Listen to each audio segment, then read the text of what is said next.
Hi, I'm Thabsie, a singer-songwriter all the way from South Africa, and I'm here for the love of the arts. My family was very nomadic, so we moved around a lot, like Joburg, Pretoria.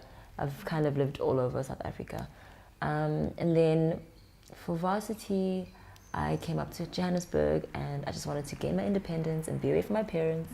And I think that's when I kind of got into the music. As the old cliche goes, I grew up singing in church.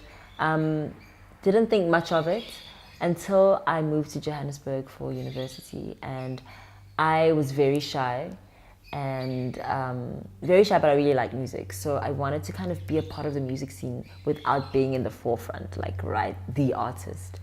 And so I started doing backing vocals for like my friends who would sing at like small pubs and bars and cafes, and then just by word of mouth I started singing for like bigger artists in South Africa, like the really, really big artists. And that's kind of how I got my foot in the door in terms of the music industry here. I studied finance and econometrics, which is totally unrelated to what I really wanted to do. And I was working in the bank, and one day I just said to myself, you know what, I don't want to do this anymore. And I quit my job and I pursued music full time. I was lucky because I was featured on a song that did extremely well here in South Africa and in Africa. And that kind of just made the introduction so much easier for me because the song was really big with a really big rapper. His name is Kwesta. And so it was kind of smooth sailing, like just like getting into it. It was really cool. Like people already liked the music that I was making, and I think I'd had the background, you know, the backing vocalist background of the industry. So I did a lot of studying and trying to understand the space and what it's about. So when I decided to do it as a solo artist, it just kind of happened really organically and just felt really natural. Like the progression was really smooth.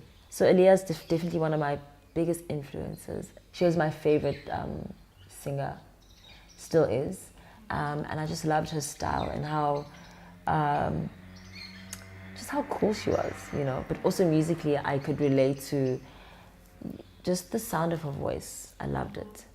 Locally, there was this artist called TK. They were my first inspiration in terms of like getting into music. Through and through, I've always been like an R&B head at heart since I was a child.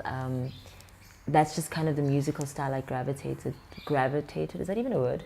Is that a word? Yeah. Oh, okay. I gravitated towards. Yeah, I've always been an R&B girl.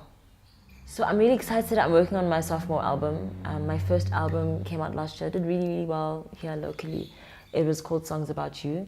For my birthday, I went down to Durban, got a house down there, took down a whole lot of producers and writers and musicians, and we kind of just like made the album. It's gonna come out early 2019, like March-ish. Wait, do I have any collabs on the album so far? I have to really think about this. Actually, so far I don't. So I like to create the song and then once I've got a couple of songs, then call someone to kind of feature on it. So I've got some features in mind, but haven't actually like formally featured anybody. So I don't want to mention names just in case it doesn't happen and it's awkward.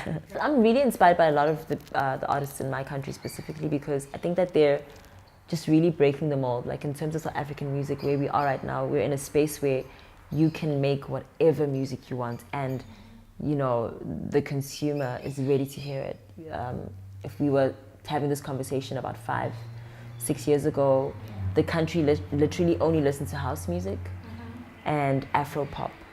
And now hip hop is the biggest genre. R&B is doing really well. Girls are rapping now. It's really cool. So it's opening up and it's a great time to be a part of the scene. For 2019, I really wanted to just be about the music. So I think the people that support me are gonna get a whole lot of like new awesome stuff from Thabsie. So that's what they should look out for. Oh yeah. You called it love, but I called it pain. You saw the sun, but I felt the rain.